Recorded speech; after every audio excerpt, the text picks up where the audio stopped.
오늘 오후에 다 같이 읽으실 성경 말씀은 고린도전서 11장 19절 말씀입니다. 고린도전서 11장 19절 말씀.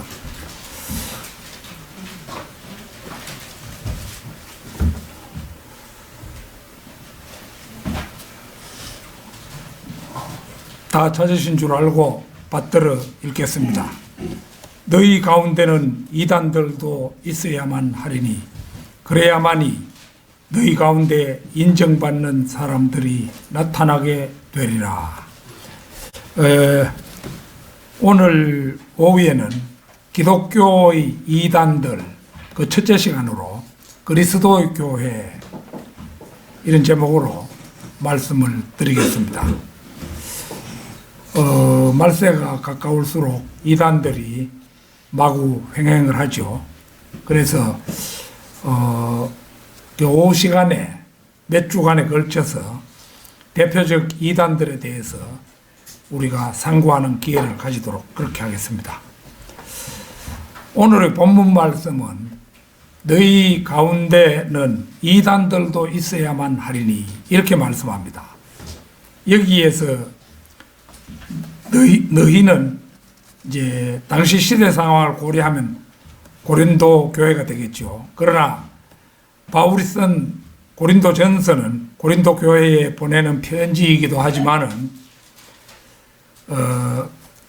시대를 초월해서 주님의 몸인 교회에 준 편지이기도 합니다. 따라서 이 서신은 현재 21세기의 우리들에게도 적용할 수 있는 말씀이기도 한 것입니다.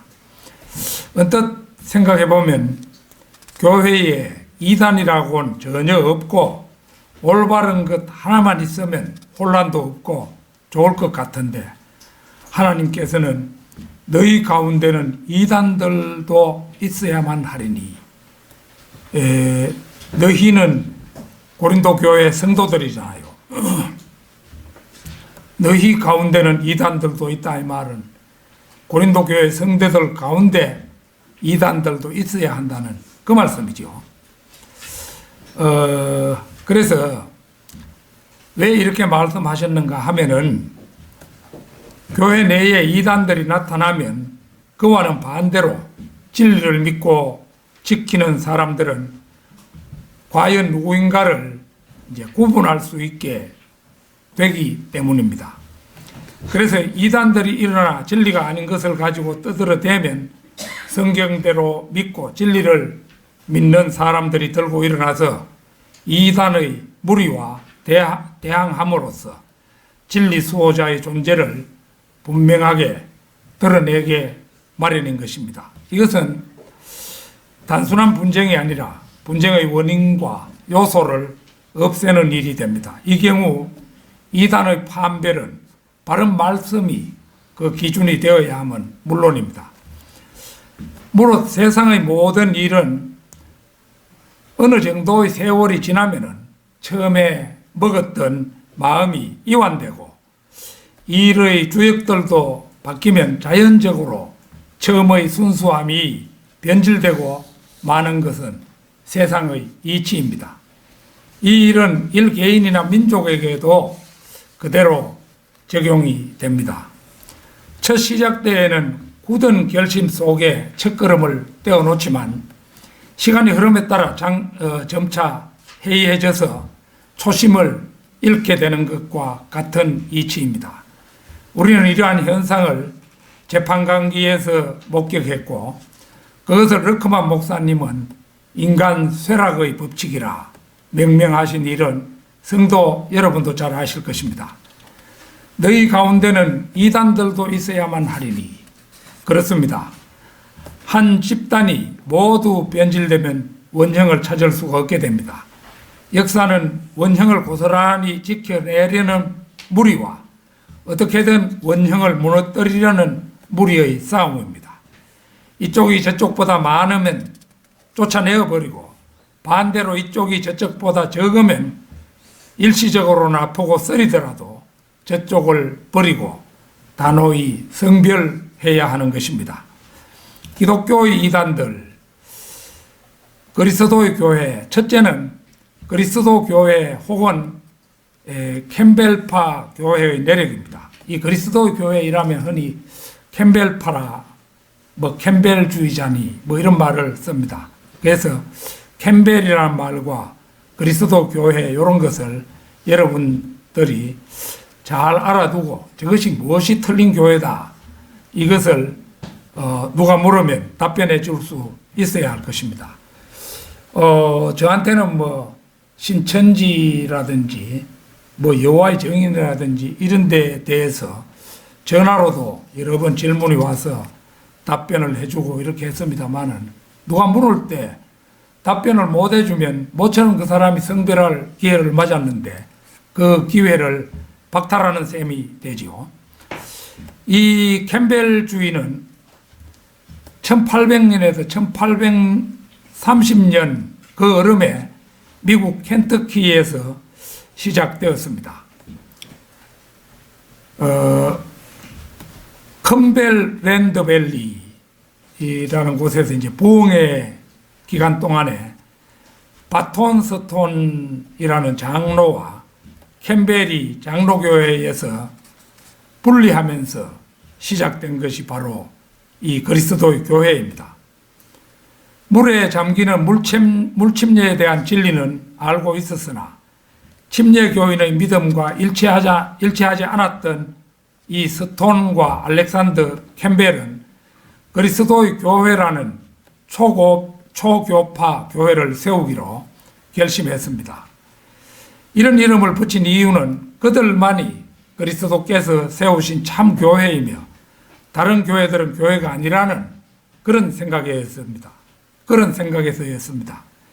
그런 생각은 전적으로 이제 로마 카톨릭을 흉내낸 것인데, 자기들은 전혀 다른 올바른 교회를 만든다는 그런 이제 그들 나름대로는 사명감까지 가지고 그렇게 했던 것입니다. 잠언 18장 1절 2절을 찾겠습니다. 잠언 18장 1절 2절.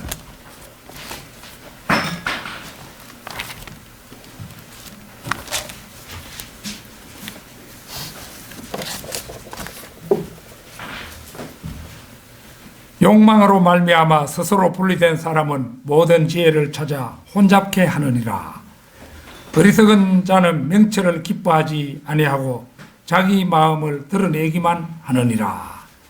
이 말씀에 비추어 보면은 바톤 스톤 장로라는 사람과 알렉산더 캠벨은 욕망으로 말미암아 스스로 분리되어 지혜를 혼잡케 하는 사람이며 하나님의 말씀 속의 명철을 싫어하는 사람이었음을 알 수가 있습니다.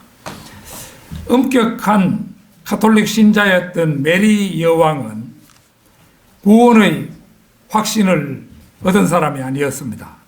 그녀는 구원의 확신이 있다고 말하는 신교 쪽의 성경대로 믿는 사람들을 무수히 화형에 처함으로써 피어의 메리라는 그런 칭호를 얻은 것을 우리가 알고 있죠. 그는 한평생 동안 요한일서 5장 13절 잠시 한번 찾겠습니다. 요한일서 5장 13절.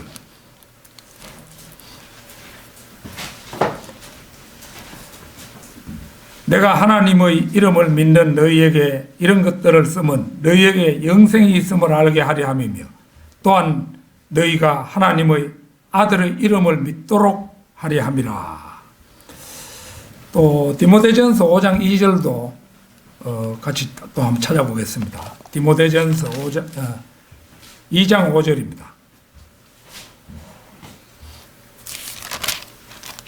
우리가 뭐 잘 아는 말씀인데요. 하나님은 한 분이시요 하나님과 사람 사이의 중보자도 한 분이시니 곧 사람이신 그리스도 예수시라.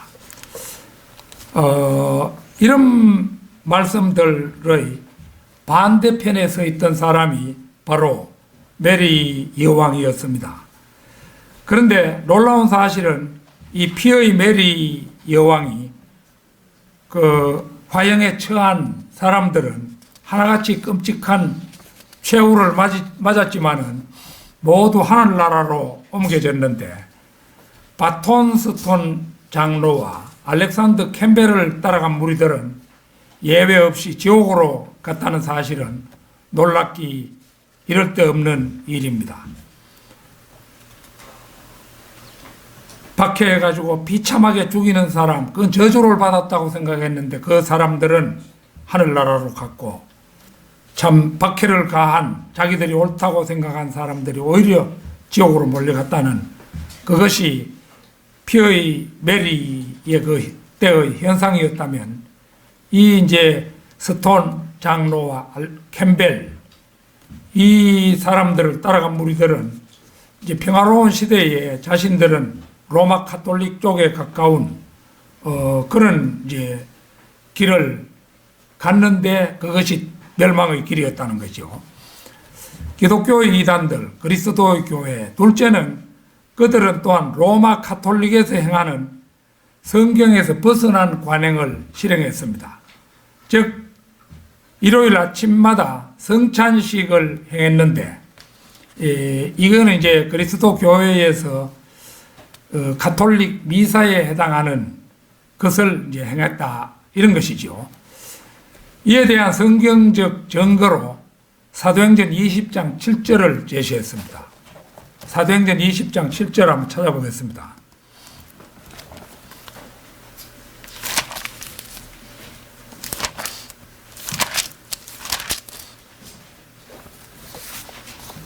거주의 첫날 제자들이 빵을 떼고자 함께 모였을 때 바울이 그들에게 설교하되 다음 날 떠날 준비를 하고 한밤중까지 설교를 계속하더라. 거주의 첫날 제자들이 빵을 떼고자 함께 모였다. 요거를 가지고 이 가톨릭의 그 미사와 같은 것이라고 생각을 했던 것이죠.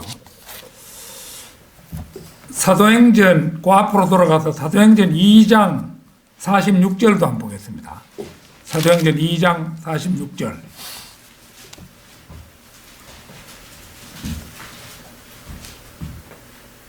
그리고 그들은 날마다 하나가 되어 꾸준히 성전에 모이며 또 집집마다 돌아가며 빵을 떼고 즐거움과 순전한 마음으로 음식을 먹으며. 보는 것처럼 여기에도 빵을 뗀다는 말씀이 나옵니다. 이런 구절을 두고 유럽과 미국에서 행해진 그 성사에 대한 구절이라고 생각한 사람은 전적으로 잘못 생각한 거죠. 이 스톤이라는 사람과 캠벨 이 두 사람은 그게 바로 이제 가톨릭의 미사와 같은 것이었다. 성경에 봐라 이렇게 되어 있지 않느냐. 우리도 매주 이 성찬식을 거행하는 것이 맞다. 이렇게 이제 한 것이죠. 이것은 더도 덜도 말고 집집마다 돌아가며 식탁에 둘러앉아 교제한 것에 지나지 않는 이야기입니다. 거기에 빵을 뗀 것은 식사를 한 것이죠. 우리나라 같으면 밥을 먹었다 할 건데 저쪽에는 빵이 주식이잖아요. 그러니까 빵을 뗀다 이 말은 이제 그 돌아앉아서 집집마다 빵을 뗐다는 말은 식사를 한 걸 말합니다. 그래서 교회 건물이나 성당 같은 것과는 전혀 상관이 없는 그런 것입니다. 물론 이제 가톨릭의 영성체나 주의 만찬의 빵에 관한 언급이 아닌 것이죠. 따라서 빵을 뗀다는 고린도전서 10장 11장의 그 주의 만찬을 말한 것이라는 해석은 사사로운 해석일 뿐인 것입니다. 기독교의 이단들, 그리스도의 교회, 셋째는 전환기적 책에 자신들의 교리의 기반을 둔 캠벨주의자들입니다. 신약 성경 가운데서 마태복음, 또 히브리서, 사도행전 이것은 대표적 전환기적 책이죠. 사도 바울에 의해서 교리가 확정된 성경들을 두고 하필 전환기적 책인 사도행전에다가 자신들의 믿는 교리의 바탕을 둔다면 그것이야말로 어리석은 일입니다. 한자 성의에 각주구금이라는 말 여러분들 들어보셨을 겁니다. 각주국음이라는 말은 이제 배를 타고 강을 건너가다가 어떤 사람이 이제 종료 물품을 강물에 빠뜨렸어요. 그러니까 이제 칼을 가지고 요 자리가 내가 무슨 뭐 금덩어리를 물속에 빠뜨린 곳이다. 내가 보석을 물속에 빠뜨린 곳이다. 이러면서 배에다가 표시를 했다. 그 말입니다. 각주국음. 각주 배에다 새겼다. 이제 검으로 배에다가 표시를 했다. 이 말이죠. 그런데 우리가 이제 생각해 볼 것은 배가 지금 움직이고 있잖아요. 배가 움직이고 있는데 배전에다가 표시를 해봐야 그게 무슨 소용이 있겠습니까? 그래서 이 각주국음과 같은 일을 행한 사람이 바로 이 캠벨주의자들이라는 것이죠. 그게 이제 전환기적 책에다가 결국은 그들의 교리를 이제 의지했기 때문입니다. 사도행전 2장 38절을 찾겠습니다. 사도행전 2장 38절.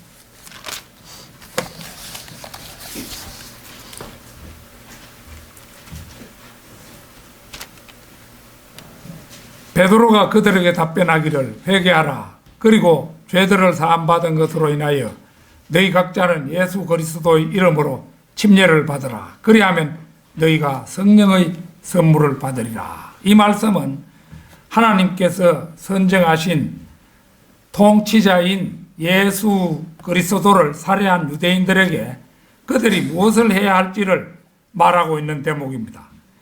당시 유대인들은 율법 아래에 있었으며 조개나 돼지고기, 메기, 게를 먹지 않았습니다.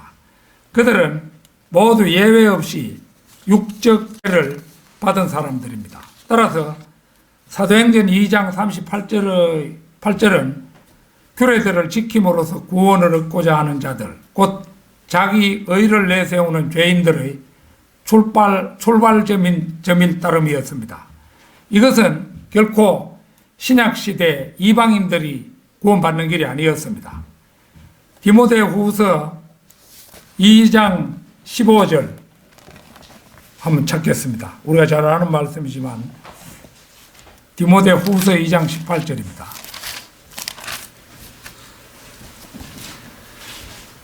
아, 2장 15절입니다. 네가 진리의 말씀을 올바로 나누어 자신이 하나님 앞에 부끄럽지 않은 일꾼으로 인정받도록 공부하라. 바톤 스톤 장로와 알렉산더 캠벨은 말씀을 올바로 나누어 자신들의 교리의 바탕을 바울 서신에다가 두어야 했는데 바울 서신에 두었다면 분리할 필요도 없는 거죠. 자신들의 걸레 같은 의를 중히 여기는 사람이다 보니까 로마 카톨릭의 의식 같은 것이 좋게 보였고 그에 따라 돌이킬 수 없는 멸망의 길을 갔습니다. 이단의 병폐는 마약과도 같아서 자신들만 아니라 수많은 사람들을 파멸과 멸망의 길로 몰아넣고 말았습니다. 기독교의 이단들, 그리스도의 교회, 셋째는 바톤 스톤과 알렉산더 캠벨이 로마 카톨릭에서 가져온 또 하나의 교리는 침례가 중생이라는 이단 사상이었습니다. 이 교리는 하나님의 말씀을 사사로이 해석해서 생긴 거짓 교리 중에서 많은 사람들을 지옥으로 가게 하는 저주의 교리입니다. 이 누룩은 실로 오랫동안 지속되어 왔습니다. 요한복음 3장 3절에서 6절을 찾겠습니다. 요한복음 3장 3절에서 6절입니다.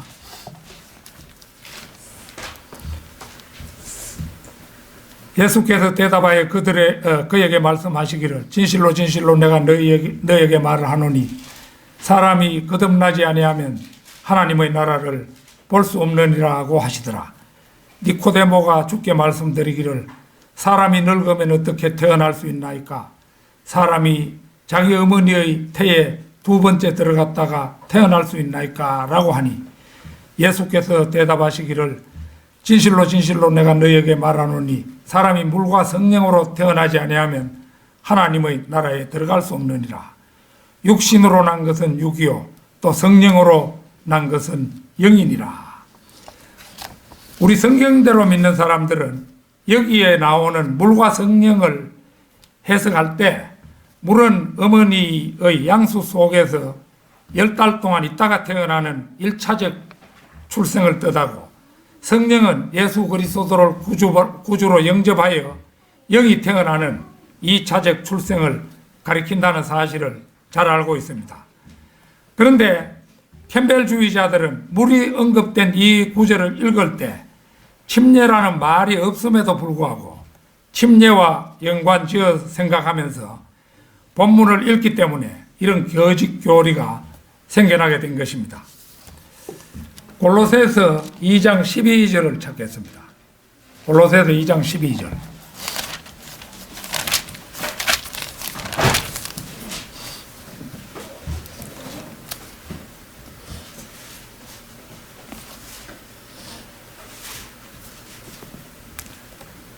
너희가 침례로 그와 함께 장사되었고 또 하나님께서 그를 죽은 자들로부터 살리신 역사를 믿음으로 말미암아 너희도 그와 함께 살아났느니라.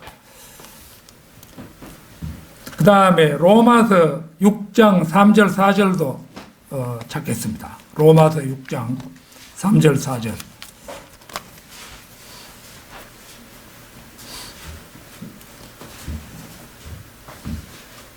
예수 그리스도 안으로 침례받은 우리가 그의 죽으심 안으로 침례받은 것을 알지 못하느냐. 그러므로 우리가 죽음 안으로 침례를 받아 그와 함께 장사되었으니 이는 아버지의 영광으로 인하여 그리스도께서 죽은 자들로부터 일으켜지심과 같이 우리도 또한 생명의 새로운 가운데서 행하게 하려 함이니라.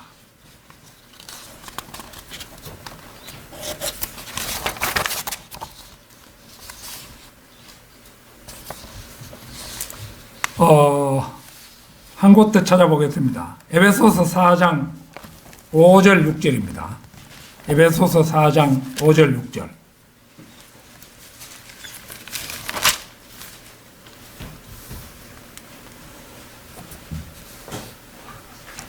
한 분 주요 한 믿음이며 한 침례이고 한 분 하나님 곧 모든 것이 그의 아버지시니 그분은 모든 것 위에 계시며 모든 것을 통하여 너희 모두 안에 계시느니라. 이 성경을 또 한 곳 더 찾아야 되겠습니다. 갈라디아서 3장 27절도 한번 보겠습니다.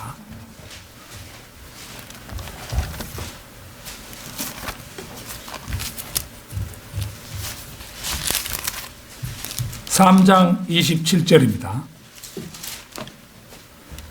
너희 가운데 그리스도 안으로 침례를 받은 사람은 그리스도로 옷 입었느니라.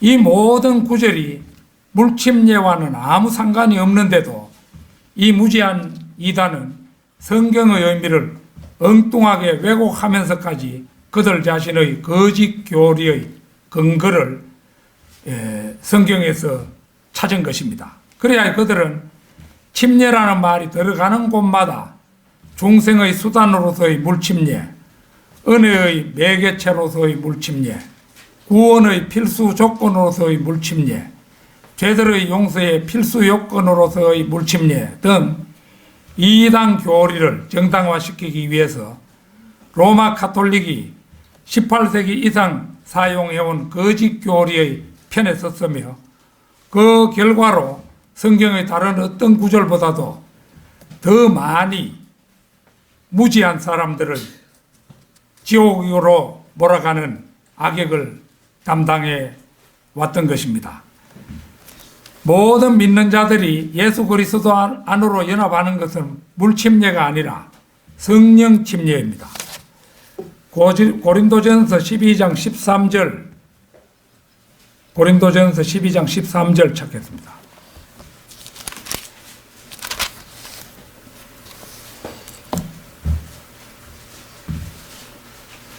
유대인이나 이방인이나 종이나 자유인이나 한 성령에 의하여 우리 모두가 한 몸 안으로 침례를 받았으며 또 모두가 한 성령 안으로 마시게 되었느니라. 여기에 나온 침례도 이제 그 사실은 물침례가 아니고 성령 침례임은 두말할 나위가 없지요. 그런데도 그들은 이제 침례가 나오는 그 성경 구절을 몽땅 물침례로 가져가서 믿는 사람들이 바로 그리스도의 교회의 그 무리들입니다. 기독교의 이단들, 그리스도의 교회, 넷째는 캠벨주의자들을 반박하는 대표적 증거 구절입니다. 이 캠벨주의자들을 반박하는 대표적 구절이 베드로전서에 있죠. 베드로전서 3장 21절 한번 보겠습니다.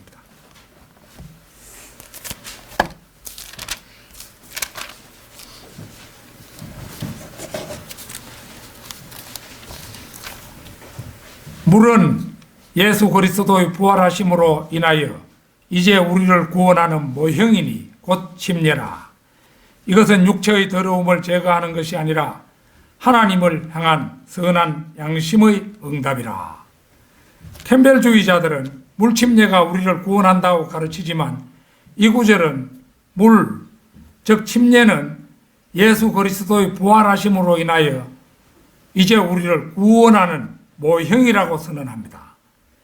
침례가 육체의 더러움을 제거하는 것이 아니라고 말씀할지인데 이것이 어떻게 죄인들을 구원할 수 있다고 주장한다는 말입니까? 침례는 문자 그대로 하나님을 향한 선한 양심의 응답일 뿐입니다. 여기서 언급되는 침례는 성령 침례와는 아무런 관련이 없습니다. 성령 침례는 하나님께서 우리 인간에게 무엇인가를 해주시는 것이지만 이것은 반대로 우리 인간이 하나님을 향해서 무엇인가를 해드리는 것입니다. 다시 말하면 물침례는 우리가 구원을 받아서 선한 양심을 갖게 된 다음에 하나님께 아뢰는 우리의 양심의 응답이 되는 것입니다. 그러니까 이제 침례를 우리가 여러 성도들 앞에서 받는 것은 이제 우리 성도들에게 나는 이렇게 성경대로 믿는 그리스도인이 되었습니다 라는 것을 성도들 앞에 간증하는 것이기도 하지요. 따라서 그 누구도 구원받기 전에는 물침례에 순종할 수도 없고 또 순종해서도 안 됩니다. 왜 그러냐 하면 구원받지 못한 사람은 절대로 선한 양심을 가지고 있지 못하기 때문입니다. 물은 예수 그리스도의 부활하심으로 인하여 이제 우리를 구원하는 모형이니 곧 침례라. 이 말씀은 침례가 우리를 구원한다고 말하지 않지요. 다만 침례는 우리를 구원하는 모형이라고 말합니다. 무엇의 모형인가는 바로 앞 20절에 나옵니다. 그들은 전에 노아의 날에 방주를 예배하는 동안 하나님께서 오래 참고 기다리셨을 때에 순종하지 아니하던 자들이라. 방주에서 물로 말미암아 구원을 받은 사람이 몇 명뿐이니 곧 8혼들이라. 8혼들이 물로부터 구원받았다는 것은 홍수의 물들 덕분에 노아 가족 8명이 그 악하고 경건치 아니한 세대로부터 완전히 차단될 수 있었다는 의미입니다. 방주에 들어가지 않았던 모든 자들이 죄악과 함께 몰살당했지만 노아의 8 식구는 높은 산들이 다 묻히는 홍수 속에서도 인류의 씨를 보존했던 것입니다.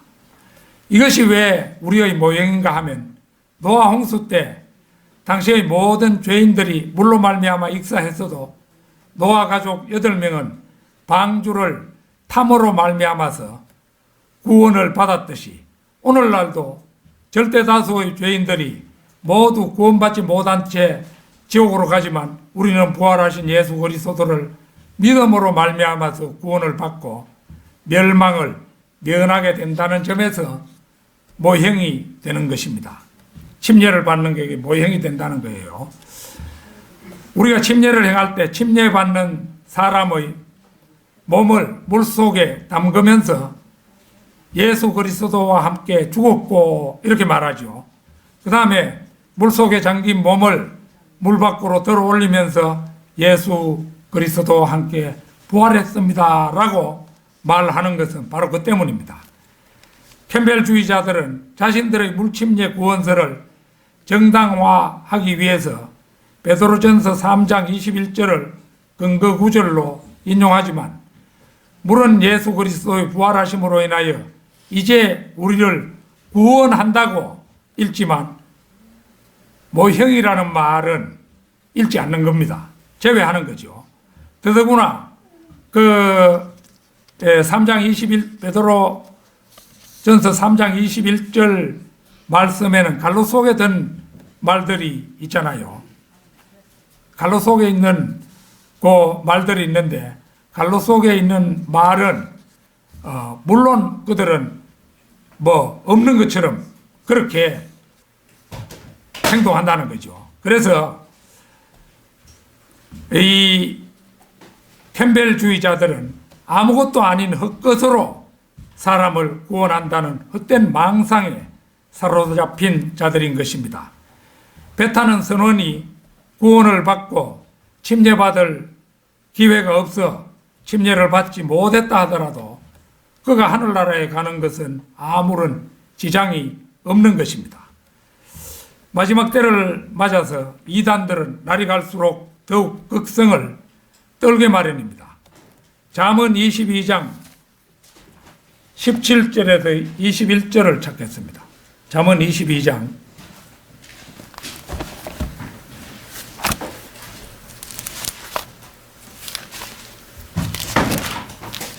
17절에서 22절입니다. 유명한 말씀인데요. 너는 귀를 기울여 현명한 자의 말들을 듣고 내 지식을 네 마음에 두라. 그것들을 네 속에 간직하면 즐거움이 있나니 그것들이 모두 네 입술에 바르게 자리 잡으리라. 너의 신뢰가 죽게 있게 하려고 오늘 내가 너에게 이것을 알게 하였으니 바로 너에게라. 내가 조언과 지식의 훌륭한 것들을 네게 기록하였으니 이는 너로 하여금 진리의 말씀들의 확실함을 알게 하며 너에게 사람을 보낸 그들에게 진리의 말씀들을 대답하게 하려 함이 아니냐. 이 말씀은 하나님의 말씀을 베풀고 듣고 지키고 전달하는 것에 관한 것입니다. 성경대로 믿는 사람들은 틈날 때마다 말씀을 공부해서 말씀의 의미를 모르는 자들이 물어올 때에 머뭇거리지 말고 선뜻 답해 줄 수 있어야 합니다. 로마서 1장 14절을 찾겠습니다. 로마서 1장 14절입니다.